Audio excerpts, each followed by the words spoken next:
You do it so automatically that you don't even notice anymore. Someone asks what you want and you say you don't mind, before you've even checked whether you do.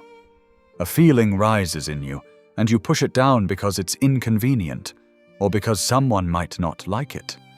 You agree to things you don't want to do. You stay quiet when you have something to say. You shape yourself, moment by moment, into whatever will keep the peace, earn the approval, avoid the conflict, maintain the connection. And every time you do it, you commit a small act of self-abandonment. You leave yourself quietly to be what someone else needs you to be. You've done this for so long that it feels like kindness, like maturity, like simply being a good person. But underneath, something has been accumulating. A quiet erosion, a growing distance from yourself, a sense that you've lost touch with what you actually feel and want and are.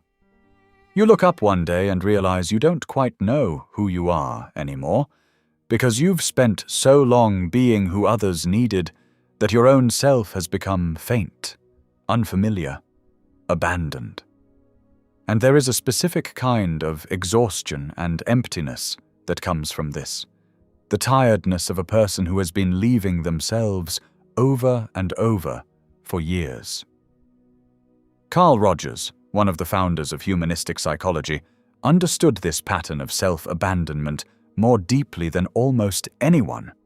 And he understood something that changes everything, that this abandonment is learned, that it is not who you truly are, and that the day you stop doing it, the day you stop leaving yourself to satisfy everyone else, is the day your entire life begins to change. Because you cannot become who you are while you are busy abandoning who you are. And the return to yourself, Rogers understood, is the beginning of everything. Carl Rogers was an American psychologist who became one of the most influential figures in the history of psychotherapy, and the father of what came to be called humanistic psychology. Where other schools of thought focused on pathology and dysfunction, Rogers was interested in health, growth, and the innate human tendency toward becoming one's fullest self. He had a deep and abiding faith in the person, in the belief that every human being contains within them a natural drive toward growth and wholeness, and that the task of psychology was not to fix people, but to create the conditions in which this natural growth could unfold. Central to Rogers's understanding was a concept he called the organismic valuing process, the idea that every person is born with an innate inner compass, a natural capacity to sense what is good for them and what is not, what nourishes their growth and what diminishes it. As young children, Rogers observed, we are in touch with this inner knowing. We know what we feel, what we want, what feels right and wrong to us. We are, in a sense, naturally congruent. Our experience and our expression are aligned, and we live from our own authentic center.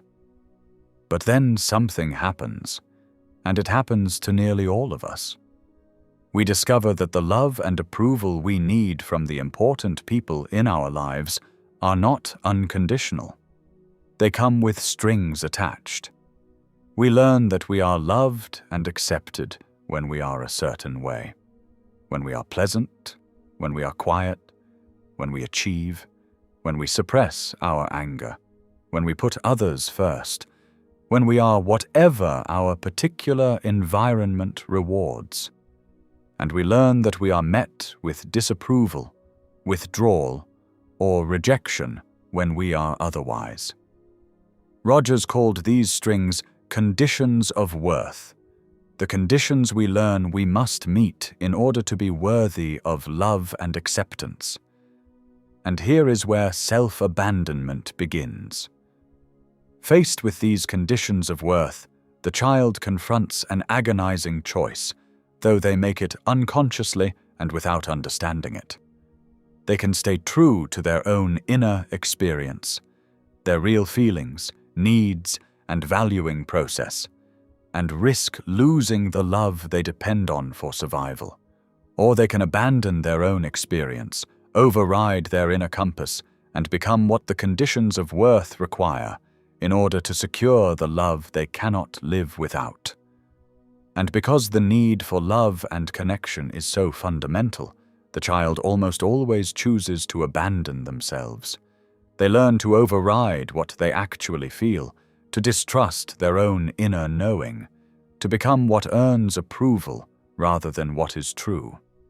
This, in Rogers's understanding, is the origin of self-abandonment, the learned habit of leaving your own experience behind in order to satisfy the conditions on which love was made to depend. If this content is making sense to you, click the subscribe button and subscribe to the channel. Thank you for your support. The habit of self-abandonment, learned in childhood to secure love, does not stay in childhood. It becomes the operating system of an entire life, and it exacts a profound cost, one that Rogers understood with great clarity and that speaks directly to the exhaustion and emptiness so many people carry. At the heart of this cost is what Rogers called incongruence, a growing split between our authentic inner experience and the self we present and even believe ourselves to be. When we abandon our own experience to meet conditions of worth, we create a division within ourselves. There is the real self, with its actual feelings, needs, and inner knowing, and there is the self we have constructed to earn approval. And the gap between them widens over a lifetime of self-abandonment. We become increasingly disconnected from our own experience, so out of touch with what we actually feel and want, that we may genuinely no longer know. The person who has abandoned themselves for decades does not just suppress their feelings, they lose access to them, becoming a stranger to their own inner life. This incongruence, Rogers understood, is the source of much psychological suffering. The distance from our own experience produces a pervasive sense of emptiness, anxiety, and meaninglessness. The feeling that something is wrong, that we cannot name, that we are somehow not living our own life. It produces the specific exhaustion of maintaining a self that is not our true self, the tiredness of perpetual performance, and it produces a loss of vitality because our life energy is bound up in the effort of self-abandonment rather than flowing freely from our authentic center. We are, in a real sense, living against ourselves, and the strain of it drains us. Modern research gives real support to this understanding. There is a substantial body of work on what psychologists call self-silencing, the habit of suppressing one's own thoughts, feelings, and needs in relationships in order to maintain connection and avoid conflict. Research has linked chronic self-silencing to significantly increased rates of depression, anxiety, and diminished well-being. Similarly, research grounded in self-determination theory has found that autonomy, the sense of acting in accordance with one's own authentic values and self, rather than from external pressure, is a fundamental psychological need, and that when it is thwarted, well-being suffers. What Rogers understood through his clinical work, modern research confirms, abandoning your own experience to satisfy others is not a benign act of kindness, but a genuine source of psychological harm. There is a particular cruelty in the way self-abandonment perpetuates itself.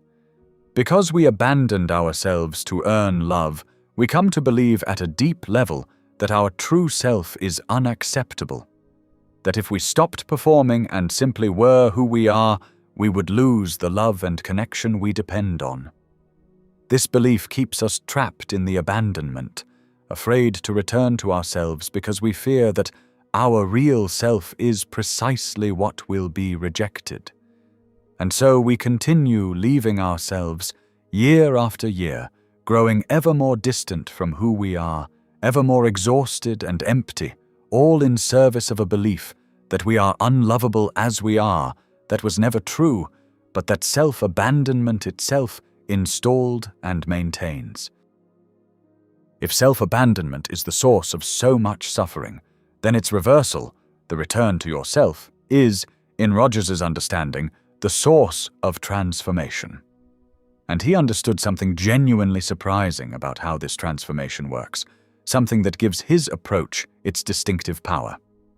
Rogers observed a curious paradox at the very heart of change, that we cannot become who we want to be until we first fully accept who we actually are.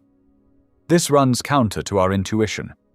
We tend to believe that change requires rejecting our current, flawed self and forcing ourselves toward a better one. But Rogers found the opposite to be true. As long as we are rejecting and abandoning our real self, refusing to accept our actual feelings, needs, and experience, we remain stuck because we are at war with the very self that would need to grow.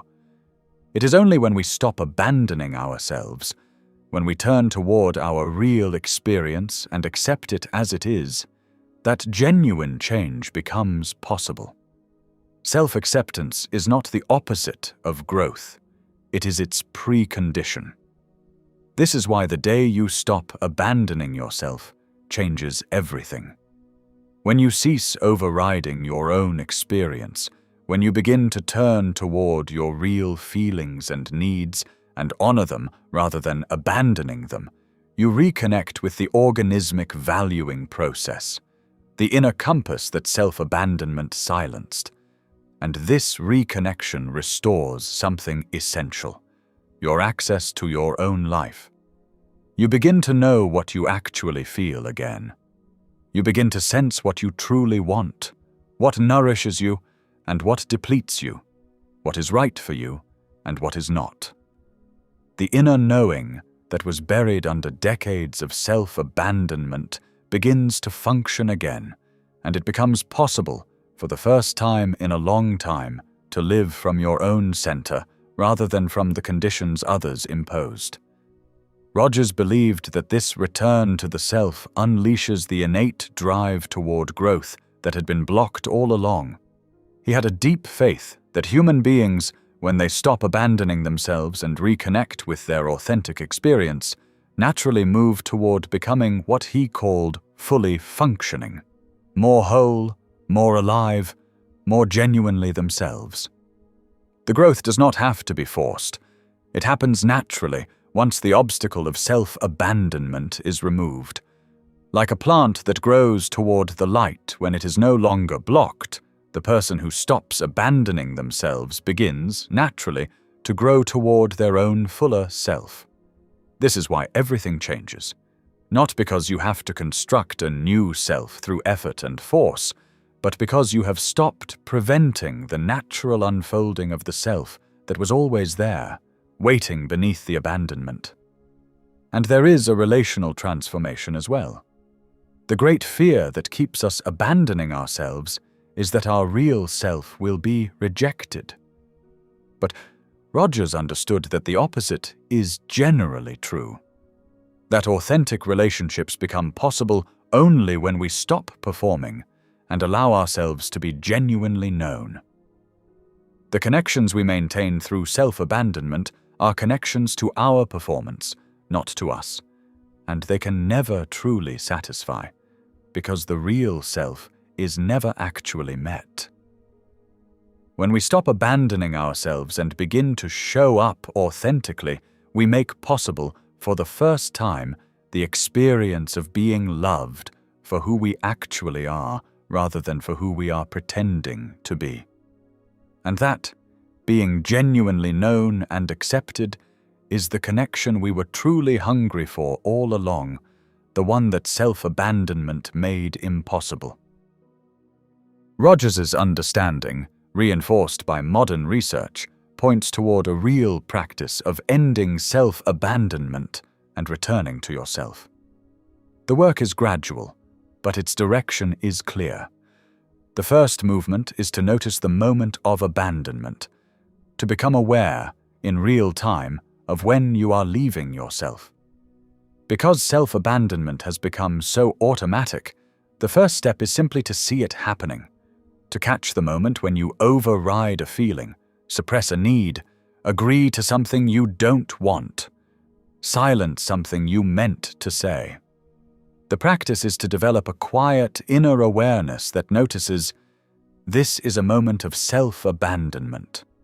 I am leaving myself right now to satisfy someone else. You do not have to change the behavior immediately. Simply seeing it, again and again, begins to break the automatic pattern and restores the possibility of choice where before there was only reflex. The second movement is to reconnect with your own experience, to begin asking yourself what you actually feel, want, and need, and to take the answers seriously. After a lifetime of self-abandonment, this can be surprisingly difficult. You may genuinely not know what you feel or want, so accustomed are you to overriding it. So the practice is to begin gently and persistently to turn inward and ask, what am I actually feeling right now? What do I actually want here? What feels right to me in my own inner sense, apart from what others expect? This is the work of reconnecting with the organismic valuing process, the inner compass that self-abandonment silenced. At first, the signal may be faint, but the more you attend to it, the stronger and clearer it becomes, until you begin to recover access to your own inner knowing. The third movement is to accept what you find rather than judging it, to offer your real feelings and needs acceptance rather than the rejection that drove them into hiding. This is Rogers's paradox in practice. When you turn inward and discover your actual feelings, including the ones you were taught were unacceptable, the anger, the neediness, the desires that violated your conditions of worth, the healing response is not to judge or suppress them, but to accept them as valid parts of your genuine experience.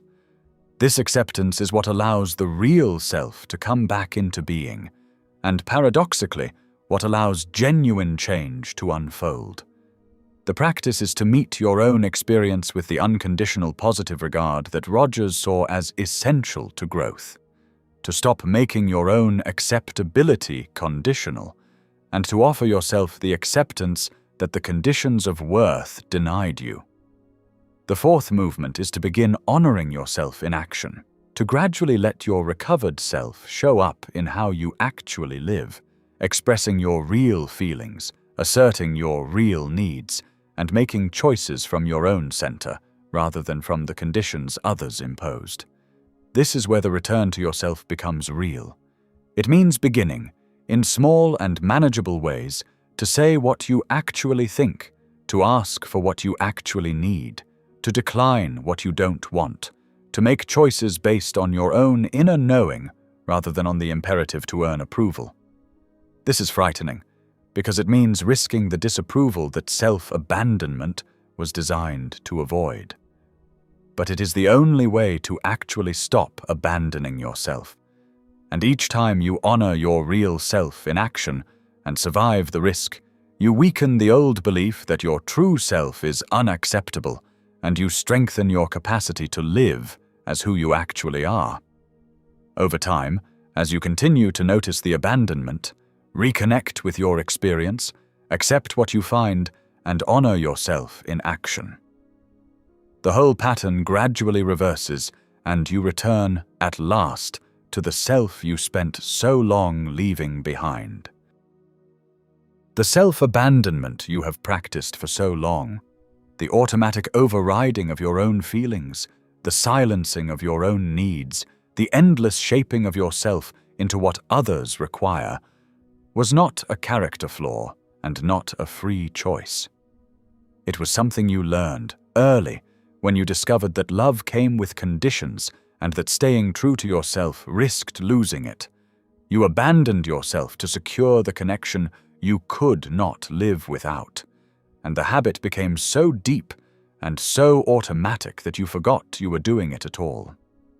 Carl Rogers understood this with great compassion, and he understood too that it can be reversed, that the self you abandoned is not gone, and that returning to it is the beginning of everything. The day you stop abandoning yourself, everything changes, because self-abandonment was the thing standing between you and your own life. As long as you were leaving yourself to satisfy the conditions of worth, you could not become who you are, could not know what you feel, could not live from your own center, could not be genuinely known or loved for who you actually are. All of it was blocked by the abandonment. And when the abandonment ends, when you begin to turn toward yourself, to honor your own experience, to accept what you find and live from it, everything that was blocked begins to flow. You reconnect with your inner knowing. You recover your vitality. You become capable of authentic connection. And the natural growth toward wholeness that Rogers believed lives in every person begins at last to unfold. This is not quick or easy work, and it does not happen in a single day, despite what the promise might suggest. It is the gradual, courageous work of a person learning to stop leaving themselves after a lifetime of practice. But the direction is clear, and the transformation is real.